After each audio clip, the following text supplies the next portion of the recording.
Lost in Play é um jogo independente que foi lançado em 2022, onde o seu objetivo é controlar dois irmãozinhos que são muito fofos, que se chamam Totô e Gal. E o seu objetivo nesse jogo é bem simples, na verdade. Esses dois irmãos, eles se perderam em um mundo completamente fantástico, completamente fantasioso, onde existem animais falantes, dragões e criaturas monstruosas, e o seu objetivo é ajudar esses dois irmãos a voltarem para casa antes do anoitecer. E para isso, ao longo da sua jornada, ao longo do seu caminho, você vai ter que enfrentar vários desafios e resolver vários puzzles e enigmazinhos que vão estar ali no jogo, que vão te deixar imersos nesse universo cada vez mais. Lost in Play já seria um jogo incrível se fosse só pela gameplay ou pelos personagens super carismáticos e super simpáticos dele, só que não foi só isso que me prendeu ao jogo e que me fez ficar cada vez mais apaixonado nele. O mais legal desse jogo pra mim, diferente dos milhares de jogos que existem por aí, onde você já vive em um mundo completamente fantasioso e fantástico, onde coisas incríveis acontecem e fazem parte da mitologia desse jogo, jogos como, por exemplo, The Legend of Zelda, God of War, Skyrim, Minecraft,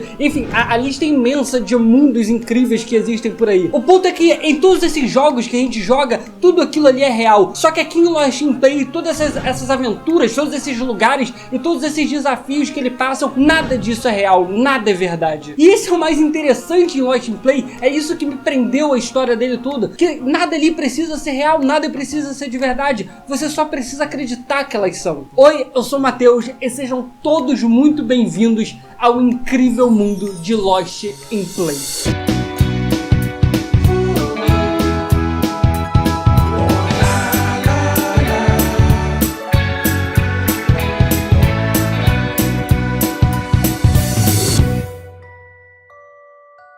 Eu acho que vocês não sabem, mas uma das coisas que eu mais gosto de fazer nessa vida é jogar jogos de enigmas e de mistérios e que tenham coisas diferentes pra gente fazer, e foi exatamente assim que eu encontrei Lost in Play, e pra mim foi uma das melhores descobertas que eu já fiz nos últimos tempos. Eu tava procurando uma coisa legal, uma parada diferente pra trazer aqui pra vocês, quando eu me deparei com esse jogo maravilhoso. Eu baixei ele no meu celular e comecei a jogar ele, e eu simplesmente me apaixonei por esse jogo. Eu comecei a jogar ele, comecei a resolver todos os enigmas e eu já estava encantado pelo jogo quando eu percebi uma coisa que eu não sabia antes, que eu não tinha visto antes, que o jogo era pago. Pra mim continuar jogando as outras fases, eu ia ter que pagar e comprar o jogo. Só que assim, eu já estava completamente viciado e não ia ser isso que ia me impedir de jogar o jogo. Então eu fui lá e comprei, foi bem baratinho, deve ter sido uns 17 ou 18 reais, eu não lembro muito bem, mas eu sei que valeu cada centavo que eu gastei nele. Eu joguei o jogo inteiro e resolvi todos os enigmas, e aí eu tava tão empolgado que eu escrevi uma série inteira de vídeos só mostrando pra vocês como é que passava de cada enigmazinho, mostrando cada detalhe do jogo e o que eu achava de cada coisa ali. Só que eu nunca gravei esses vídeos pra vocês, porque eu acho que Lost in Play, ele vai muito além disso, e na real tem muito vídeo por aí mostrando exatamente isso, como você passa de cada fase e mostrando os enigmas e como resolver eles. E pra mim, eu acho que esse jogo, ele vai muito além disso, ele é muito mais profundo do que só a gameplay, muito mais do que ser divertido ou desafiador ou ter gráficos incríveis. Lost in Play mostra pra gente como se fazer um jogo de verdade, um jogo fantástico. Então eu pensei em fazer um vídeo diferente pra vocês, mostrando Lost in Play através de uma outra perspectiva, para tentar fazer vocês se apaixonarem por esse jogo tanto quanto eu. Eu sei que tem muita gente por aí que não vai ter dinheiro pra poder comprar o jogo e jogar ele, zerar ele. Então se vocês quiserem, eu posso gravar uma série de vídeos, eu posso gravar essa série de vídeos mostrando pra vocês como passa de cada fase, como passa de cada enigma e mostrando a história do jogo. Só que hoje não, hoje eu quero fazer um vídeo diferente, hoje eu quero mostrar como Lost in Play mudou a minha vida e fez eu refletir sobre muita coisa. E a primeira coisa que a gente nota quando entra no jogo é simplesmente o visual dele, que é incrível. A arte desse jogo é muito linda, é uma das artes mais bonitas que eu já vi em todos os jogos que eu já joguei. Eu não vou ficar aqui falando um mó tempão sobre os gráficos desse jogo e nem nada do tipo, porque esse não é o foco do vídeo, a gente não vai fazer uma análise técnica do jogo, mas não tem como falar de Lost in Play sem falar dos gráficos dele, porque é incrível e maravilhoso o que fizeram nesse jogo. Ele tem uma pegada bem cartunesca que lembra muito Gravity Falls, o pessoal compara bastante com Gravity Falls inclusive, só que ele é 10 vezes mais bonito e espetacular do que isso. Eu disse que eu não ia falar muito aqui sobre gráficos, mas realmente não tem como falar de Lost in Play sem elogiar tudo isso, porque ele é tão importante quanto a história. É Eu acho que ele conversa muito bem com toda a história e com tudo que esse jogo propõe a ser. Assim que a gente abre o jogo, a gente já é apresentado pra Gal, que é essa menininha super fofinha e simpática, que não tem como a gente não amar. Essa personagem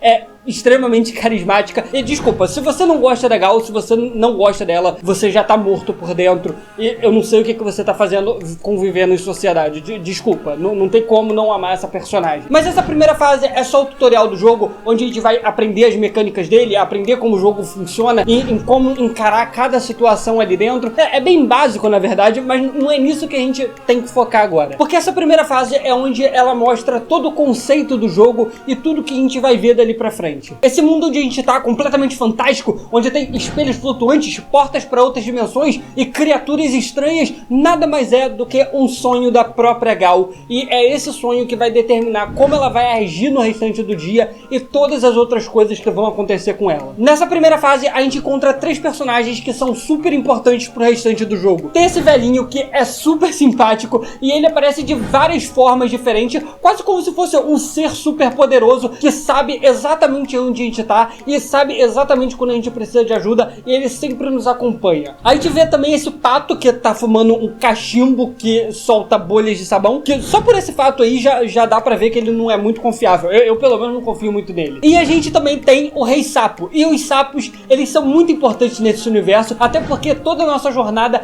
praticamente é dentro do reino dos sapos. E quando a Gal, ela finalmente acorda desse sonho dela, a gente é apresentado ao Totô, que é o irmãozinho da Gal. Enquanto a Gal é apresentada pra gente como uma criança brincalhona e super divertida e super carismática, o irmão dela é o completo oposto. Ele é um cara completamente recluso e que é super sério, na verdade. Enquanto a Gal, ela prefere brincar ao ar livre, o Totô, ele só prefere ficar no celular dele jogando um joguinho completamente desconectado do mundo real. Ok, depois que eles acordam, os dois descem e o Totô, ele vai lá pro lado de fora pra poder continuar jogando no celular, enquanto a gente fica do lado de dentro com a Gal resolvendo alguns enigmazinhos ali na casa dela. E entre esses enigmas todos, a gente encontra essa revistinha em quadrinho aqui, que é basicamente uma historinha sobre um príncipe sapo que foi raptado por um urso e agora os súditos dele estão tentando tirar uma espada de uma pedra pra poder tentar resgatar o príncipe sapo. E no final dessa revistinha, a gente tem um tutorial de como construir uma máscara de um urso. Então, a partir de agora, a gente vai ter que encontrar os materiais para poder fazer essa máscara de urso pra Gal. Eu não vou ficar aqui contando spoiler da história pra vocês, mas é interessante notar que depois que a gente consegue construir essa máscara de urso e as duas crianças começam a brincar, aquele mundo que antes era normal e sem graça se torna algo completamente incrível. No piscar de olhos, aquelas crianças são transportadas por aquele universo daquela história em quadrinhos, e tudo isso com o poder da imaginação delas. E eu acho essa transição muito bonita e muito criativa,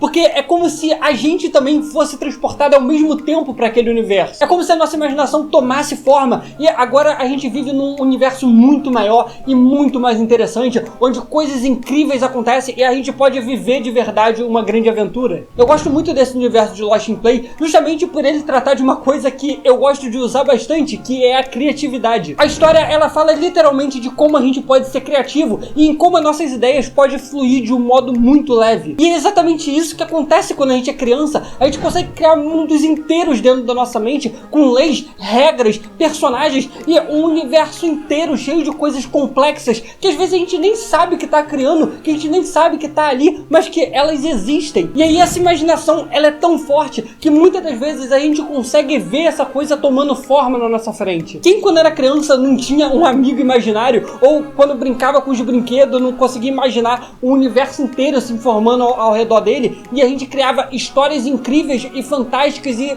super originais. E é muito triste a gente ver que as crianças hoje em dia não estão mais muito criativas, elas estão perdendo a essência do que é ser uma criança. O Totô, ele representa muito bem as crianças de hoje em dia que já acordam no celular na mão, completamente imersos naquele mundo virtual, onde elas ficam o dia inteiro ou jogando ou rolando o feed do TikTok o dia inteiro, completamente desconectados com o mundo real. Em vez de elas irem brincar de criar coisas novas, criar universos novos e, enfim, botar a criatividade para funcionar, elas estão completamente imersas em universos já criados, onde elas vão ver ali e daqui a a 5 minutos elas vão esquecer e aquilo não vai ter qualquer tipo de relevância pra elas e elas vão passar pra próxima coisa que elas vão querer fazer. E o pior de tudo é que essas crianças com certeza não são felizes de verdade, pelo menos não como as crianças de antigamente que brincavam e imaginavam. Elas vão crescer e a infância vai passar e elas não vão ter aproveitado. Já a Gal, ela é completamente diferente. Ela já acorda elétrica, querendo brincar com uma energia tão incrível e tão fantástica que chega a ser contagiante pra gente. E quando ela finalmente consegue convencer o irmão dela de largar o celular e ir brincar com ela naquele mundo de faz de conta, ele se torna uma criança muito mais feliz e ele consegue se divertir muito mais do que quando ele estava com o celular na mão. Pra muitas pessoas, Lost in Play pode ser só mais um joguinho que você vai pegar ali, vai jogar por 2 horinhas, resolver todos os enigmas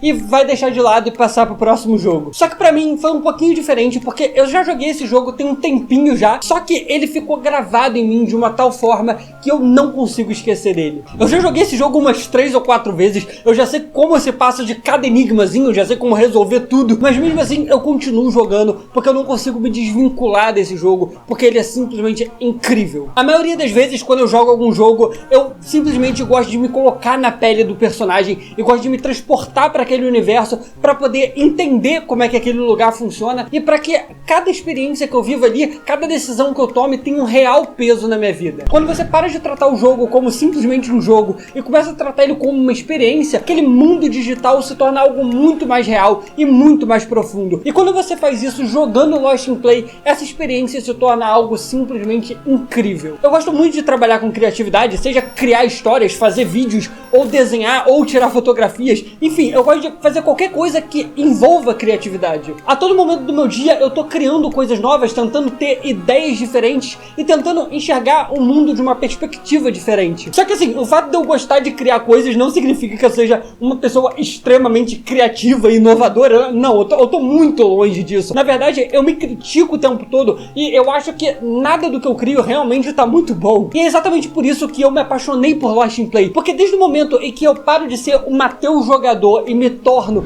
um dos personagens do jogo, um mundo novo e fantástico se abre pra mim. Crianças têm uma facilidade incrível de serem criativas. O Totô e a Gal, eles conseguem numa tarde inteira criar um universo inteiro com personagens, com personalidades diferentes e mundos diferentes e reinos diferentes que se conectam uns com os outros. Eles conseguem criar culturas, costumes e uma infinidade de coisas numa tarde só e tudo no improviso, brincando no quintal da casa deles. Coisas que muitas pessoas ficariam semanas, talvez meses pensando para elaborar, eles conseguem criar só brincando ali no quintal. Quando a gente vai crescendo, essa criatividade ela vai desaparecendo e parece que ela vai morrendo dentro da gente e os problemas da vida vão sufocando cada vez mais e aquilo que antes, quando a gente era criança, era muito fácil de fazer, vai se tornando uma coisa muito difícil e extremamente cansativa. A gente começa a entrar numa cobrança extrema para que as coisas saiam perfeitas, quando na real as coisas nunca vão sair perfeitas, as coisas nunca vão sair exatamente da forma como a gente quer que elas saiam. E na real, quem se importa se a sua ideia tá perfeita, se ela é mais inovadora ou a mais criativa do mundo inteiro? É óbvio que existem vários conceitos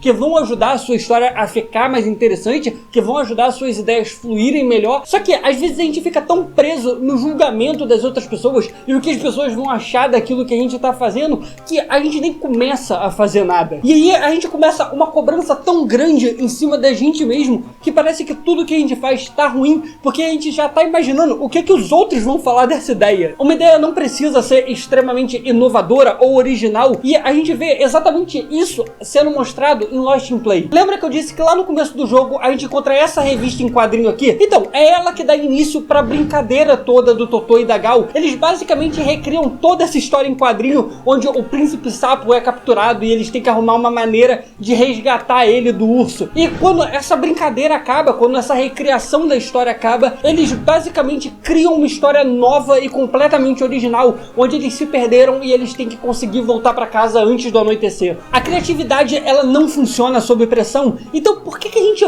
não faz o oposto disso? Por que a gente não encara tudo como uma grande brincadeira e deixa as ideias fluírem? Porque uma hora, essas ideias, elas vão ser lapidadas, elas vão ser melhoradas, e aquilo que começou com uma grande brincadeira, aquilo que começou de um modo leve, vai se tornar algo incrível no final. Até porque na maioria das vezes, são nas ideias mais simples enigmas que surgem as grandes histórias. Obrigado por você assistir até aqui, obrigado se você deixou o seu gostei aí embaixo, e se você é novo por aqui, se inscreve também porque isso me ajuda pra caramba. E é isso, obrigado e até o próximo vídeo.